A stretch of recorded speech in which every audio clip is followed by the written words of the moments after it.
Get this camera set here. Just move it back a little bit, and we're all ready to go. All right, back in Numbers. Now we're in chapter 33. Put my reading specs on so I can read the small print here. Okay, we're in 32, my bad. Yeah, 32. What happened in 31? Anybody read up to 32?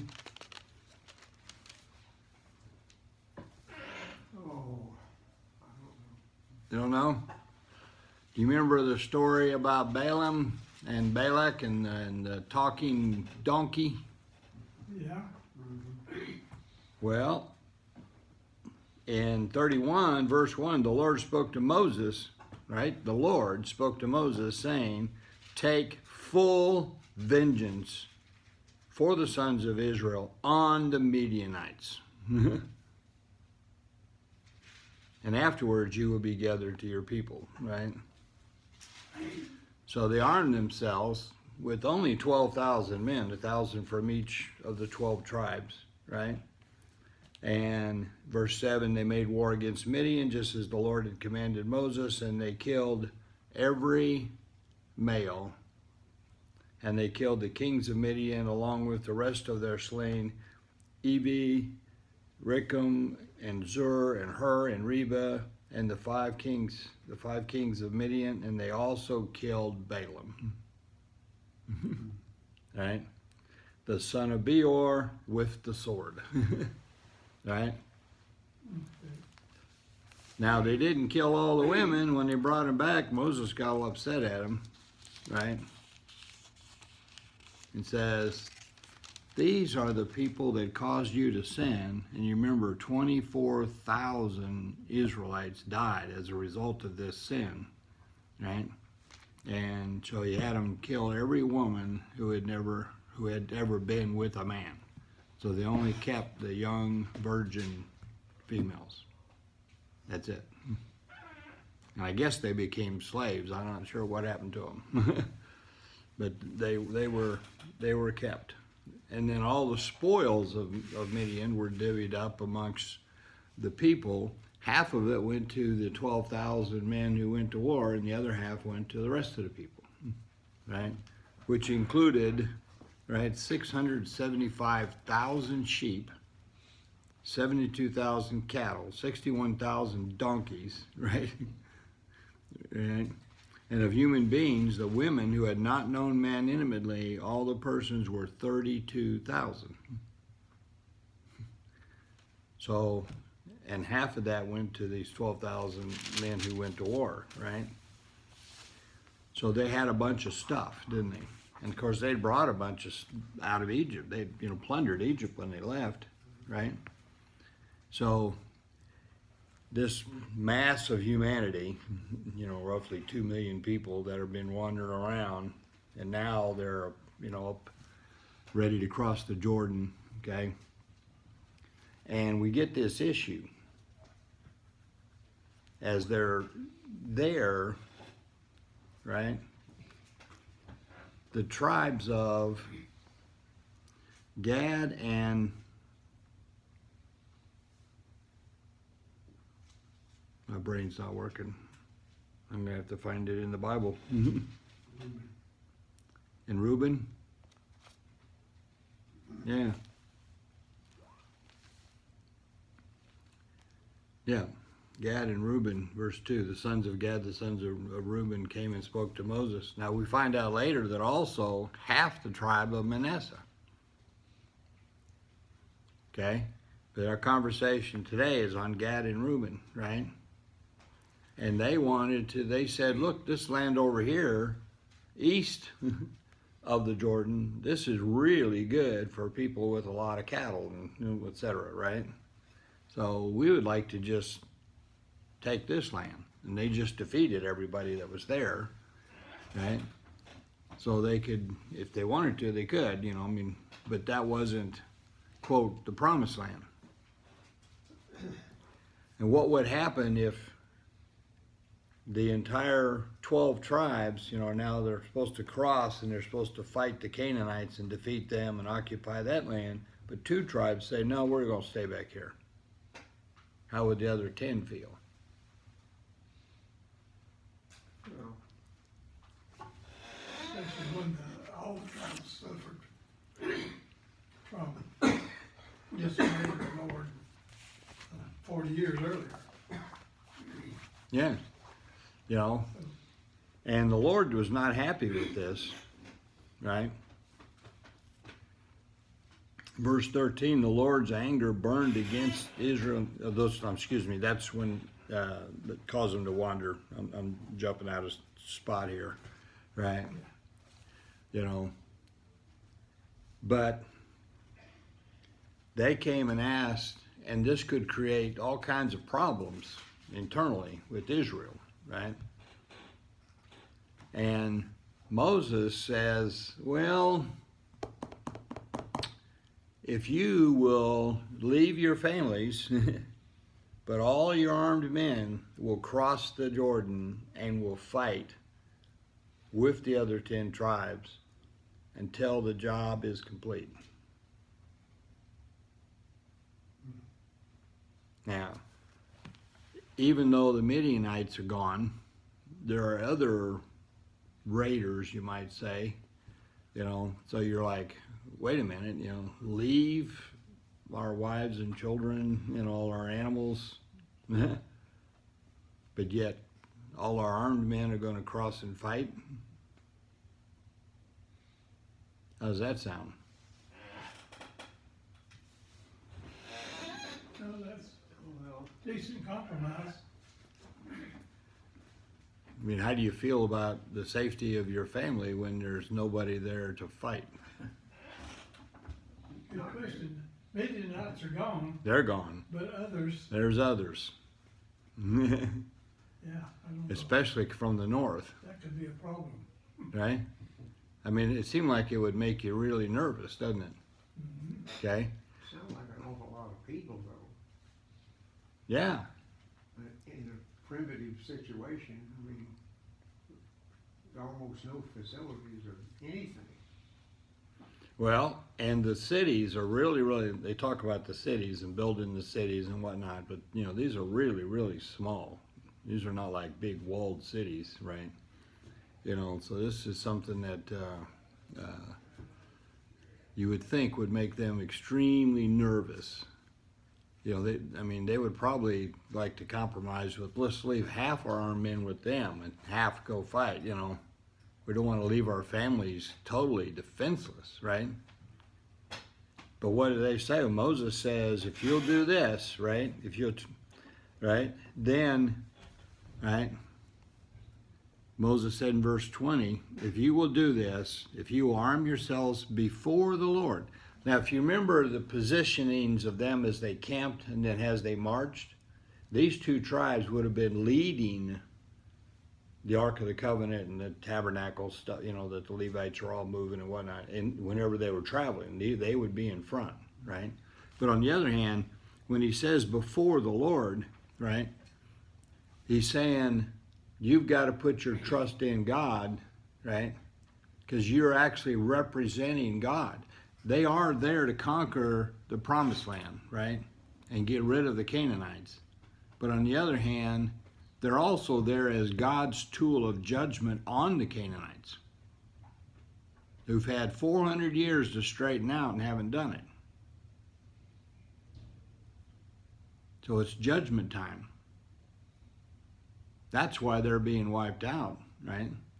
They had their chance. And the Lord said, I'm done with you. Right? And he's using the Israelites. Like later when he uses Babylon to punish Judah, right? Because Israel's already been conquered, right? As a tool. But then he punishes Babylon because they overdid the punishment. The same thing with the Assyrians that had conquered Israel, the northern 10 tribes, right? So anyway, but you need to be before the Lord. you are acting as the God's agent here, right? So you've got to be depending on God. I think I've said this before, but in all the years that Israel was a country, and the Lord had commanded them on certain days they had to go to Jerusalem, right, and have these festivals. How many times were they attacked by their enemies when all of their cities were left defenseless? In all those hundreds of years. Never. Yeah. Yeah. Not one time. So this is kind of like the beginning of that, right? God saying, you can trust me, do what I'm telling you to do, and I'll take care of what needs to be taken care of, right? But you cannot divide yourself from the other 10 tribes, right? So he's saying you got to do this before the Lord, trust in God, so you're going to go for war, and all of you armed men cross over the Jordan before the Lord, right, until he has driven his enemy. Who's doing the driving? God is, right? And he's seeing the Canaanites now as his enemies. Would you like to be on that list? God's enemies. No, thank you, right? So God, right, is going to do this work. So he's driving out his enemies out from before him. And the land is subdued before the Lord, right? So you've got to come here for the duration. Then afterward you shall return and be free of obligation toward the Lord and towards Israel. And this land shall be yours for a possession before the Lord. You're still part of Israel. You may not cross the Jordan. Your land may be over here on the east side, but you're still one people, right? God's making sure they realize they're all one people. Okay? Now, so he uses them as an instrument to judge it. He's also, remember Jesus talks about counting the cost, right? Before you make a commitment, count the cost. Because when you make a commitment, you've got to fulfill it. Remember the Nazirite vows? Where you commit to be a Nazirite, right? And so therefore there's a whole bunch of stuff you're not supposed to do, Now Samson violated most of those rules, but right? But Jesus tells us, in Luke 14 about counting the cost. When you're going to make a commitment to God, you better pay attention, because once you make it, you need to fulfill it. Okay? And so that's what these people, he's telling them, you got to count the cost, because this is what your requirements are, right? So after the land is subdued, he says, now, but, in English, what does but mean? It means basically forget what I just said and pay attention now. If you will not do so, behold, you have sinned against the Lord, and be sure your sin will find you out.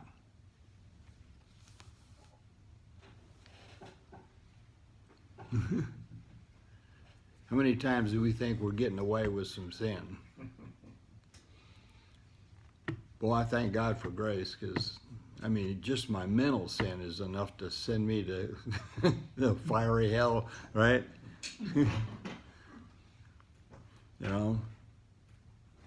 Your sin will find you out.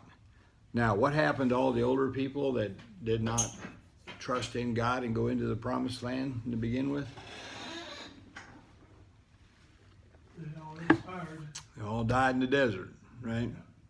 Well, he's telling them, what do you think's going to happen when your sin finds you out, right? There's going to be consequences. He says, but go ahead and build yourself cities for your little ones and sheepfolds for your sheep, and do what you have promised. So you can build some little fortifications so your 16-year-olds might be able to defend if necessary, or you keep your sheep from running away, or, right? But on the other hand, all your armed men, 20 years and older, have got to go to war. Now here's a question. If their sandals never wore out, their clothes never wore out, right? In 40 years, and they've gone to war and they've wiped out multiple other tribes, just destroyed them, right? How many men were lost in war?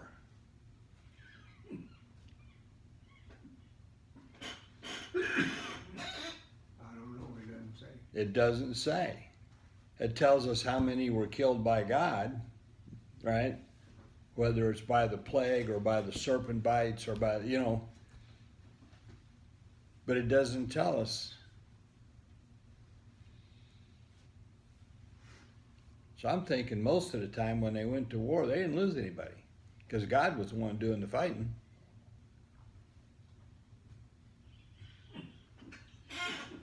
I was talking to a friend one time. He'd been in Vietnam, right? And I was looking for something in his car. He asked me to get something, and I couldn't see it, so I went in his glove box, and I found some things in his glove box that he had never said a thing about. He had, like, I can't remember exactly now, so don't quote me, but like a silver star and some other stuff. I mean, he had been recognized for his time in Vietnam. And the only thing he'd tell me about it was, he says, we were out on patrol and we went around this bend and there was the Kong. We whipped up our guns and we all fired like crazy for like 10 minutes and nobody hit a damn thing. We just said, all the hell with it, went on. I was like, really? That was the only episode in Vietnam he wanted to talk about. Yeah. Anyway, so I don't know how many.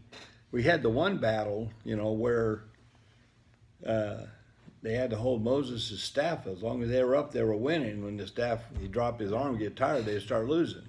Well, they must have been losing some guys at that point, right? And they raise it up and they start winning again, right? So I don't know, but it's funny to me that we have no recognition of anybody lost in battle.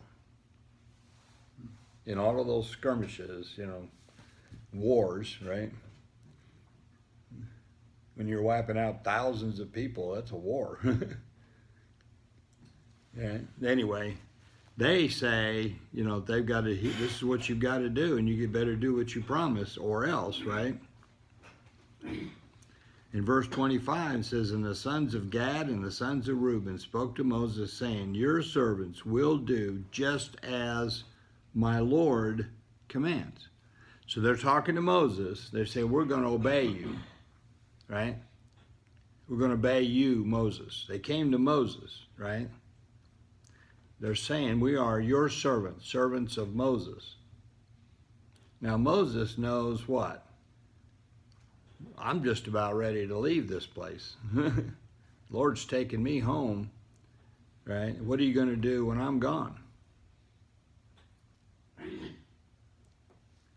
says, our little ones, our wives, our livestock, which is their sheep and goats, and our cattle shall remain there in the cities of Gilead, right?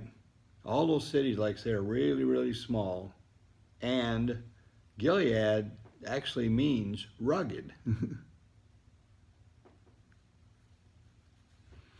I think Gilead is where David escapes to at one point when he's fleeing from his son, right?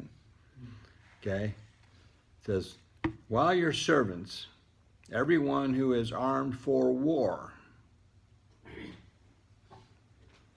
will cross over in the presence of the Lord Yahweh to battle, just as my Lord says. So they recognize that Moses is giving them the word of God, right? when they refer to Moses as my Lord, but then, they're doing this before the Lord, right? And by the way, the word for war here, the root word is the same as we see in host, like God being the Lord of hosts. Right? So they're saying, our God is in control of everything. He'll defend our families. We'll go to war. So they're showing their faith, right? And Moses gave command concerning them to Eleazar. And who's he? The high priest. Remember the third son of Aaron? Because why the third son? Y'all remember what happened to the first two? God killed them. Because they decided they're going to worship their way, not God's way. God said, nah, I thought the way the high priest is going to work. He just took them out. So the third son becomes the high priest. So he brings them to the high priest, and he brings them to Joshua, the son of Nun, who's going to take over for Moses, right? And to the heads of the fathers' households of the tribes of the sons of Israel. He's making sure everybody knows the deal. They're now accountable, not just to God, but to the other tribes, and to Joshua, and to Eleazar. How often do you make a commitment and you get halfway down the road and like, oh, I'm tired of doing this? I think I'll bail out on this now, right? And Moses is making sure everybody knows the deal. They can't do that. Or what happens? Your sin will find you out, right? It's a lot easier to get something done when you have not just God, but some other human being to be accountable to. If you're only accountable to yourself and God, sometimes it's pretty easy to back off. All these New Year's resolutions, how long do they last? 24 hours? Yeah, right? He's got it set up where they're now accountable. They know they've got to stick to the deal, right? And Moses said to them, if the sons of Gad and the sons of Reuben, everyone who is armed for battle will cross with you over the Jordan in the presence of the Lord. Remember, they're doing God's work here, right? And the land will be subdued before you, then you shall give them the land of Gilead for a possession. Right? But if they will not cross over with you armed, they shall have possession among you in the land of Canaan. I thought this is interesting. Here they have this big commitment so they could get this land. If they fail, he's saying you don't get that land, you got to cross the Jordan and you get land over here. It seemed like they would get no land if they didn't fulfill, right? Yeah, you'd think so. But God's saying they're going to get land over here. Yeah, maybe, I didn't read anything that said anything about the Greek or the Hebrew here, like it's disproportional possession of the land. Right? But they're going to get land in Canaan. I have a lot of questions. I won't say questions, just don't understand about the half tribe of Manasseh. That stayed? Yeah. And what happened to the full tribe? Could they The other half get along? The other half went into the promised land and got land. Right? Yeah. When we get down here, I'll pull out the map and show you the division of the property and where the other half of Manasseh's tribe settled. But there's no mention, I don't think, is there, that they had some kind of argument or anything? No, just... That's why they would want to split up. Yeah, and of course here all we're reading about is Gad and Reuben. We're not reading anything about part of Manasseh wanting to stay over there. But we find out later that they did. Yeah. Right? And maybe they were an after the fact. oh, they get to do that? Well, that looks pretty good to us. And of course, their brothers are like, you don't want to go over there. Yeah, no, we want to stay here. And it's, whatever, right? More land in Canaan for us. Who knows, right? But I don't think there is any detailed explanation, Yeah. right?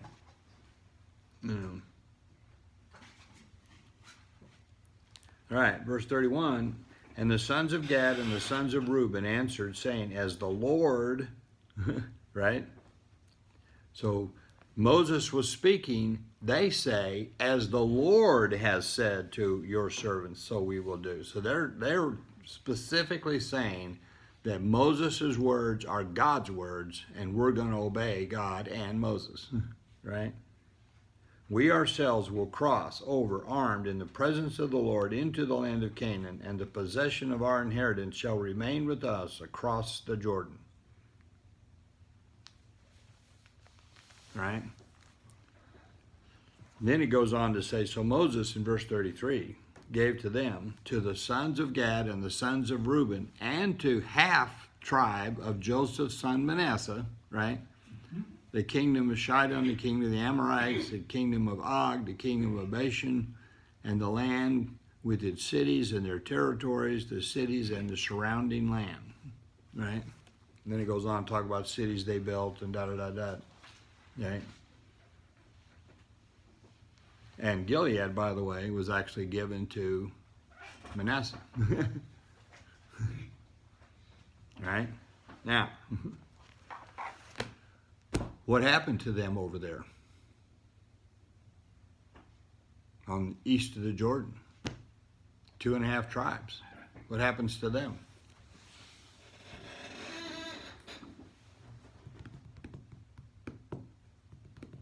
Were they just absorbed by the people there? Not absorbed, but you know, they're crossing over, you know, somewhere around 1200 BC, right? You know, and this, you know, David is king from around 1000 to around 950, and Solomon takes over, da da da da, right? And after Solomon, we have the split between the northern and the southern, and right. But when Jehu was king in Israel, right, the Assyrians conquered everything east of the Jordan, so it's somewhere around 820 BC. And we don't have any other word of, not, you know, of course, David had conquered everything around him, right? You know, but after his death, right, so 100+ years later, now those tribes are conquered, and that land east of the Jordan, you know, it's never recovered, okay? And today that's called Jordan, right? It was called Transjordan, right? Let's see if we got what we're looking for in here, right?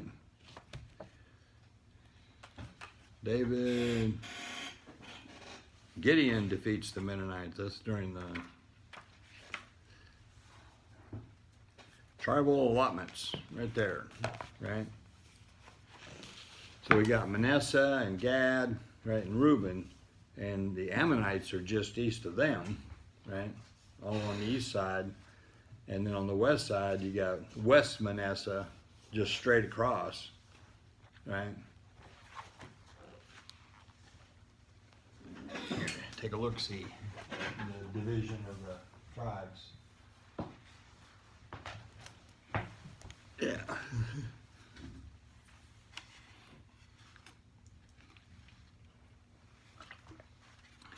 But it seems like, considering what happened to them after the fact, right?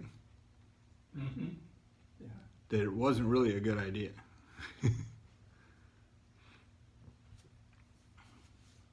they're generally safety in numbers, isn't there? Yeah. But they were there for quite a while, right? Well, the other half of Manasseh got a big hunk of land. Yeah, didn't they? Manasseh was a large tribe. You know, Sons of David, I mean, no, Joseph, I should. yeah, these are one of Joseph's sons, right? Yeah. You notice down here, something interesting, Dan, they never really conquered the Philistines. So instead of finishing the job, they hightailed it up here and settled up here. And then the Israelites had to fight the Philistines, David and Goliath and you know, for hundreds of years. Because the tribe of Dan never finished the job.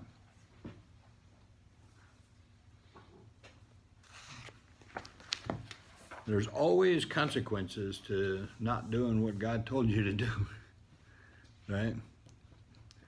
Especially when it's very clear what you're supposed to be doing. When they decided to cross the Jordan, what all were they taking with them?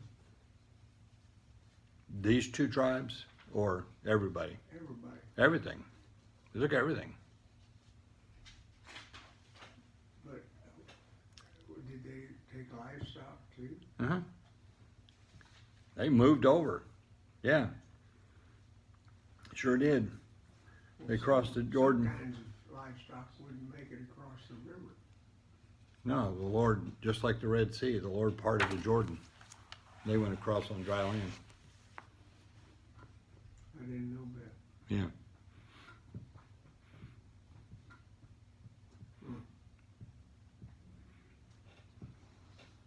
It happened again. This time for the new generation. Because, you know, they were either kids or not born yet, right? When it happened at the Red Sea, because everybody over the age of 20 croaks. And they're in the desert for 40 years, right?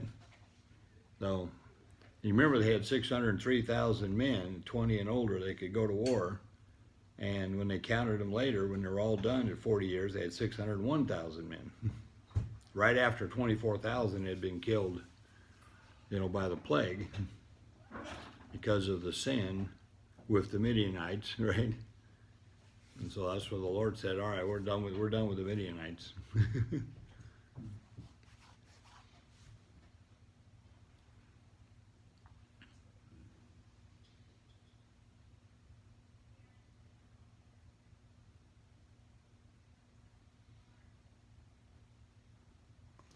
Well, any questions or comments on Numbers chapters 32?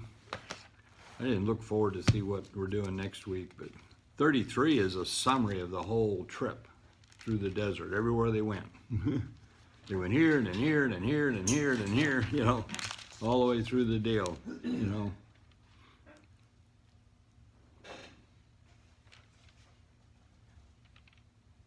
As much as we depend on electronics for communication, what did they have to get communication among all these people? I mean, you're talking about hundreds of thousands of people. Yep. That's like Oklahoma City. Oklahoma City got 600-some thousand people in Oklahoma City, right? And we're going to just pack up and move. Right? Can you imagine that? No, And they say no electronics. They had trumpets, right? And they had the pillar of fire by day and the cloud by day and the fire by night, right? And when it raised, it was time to move. They had to all pack up, right? They'd blow the trumpets and everybody'd start packing and off they'd go. that's hard to imagine. It is. It is. You know, and they did it for 40 years. And every morning they had to go out and get their manna so they could eat for the day. Except on Friday, they had to go out and get twice as much because they couldn't go on Saturday. Right? It's amazing. Well, Heavenly Father, as always, we want to thank you for your word.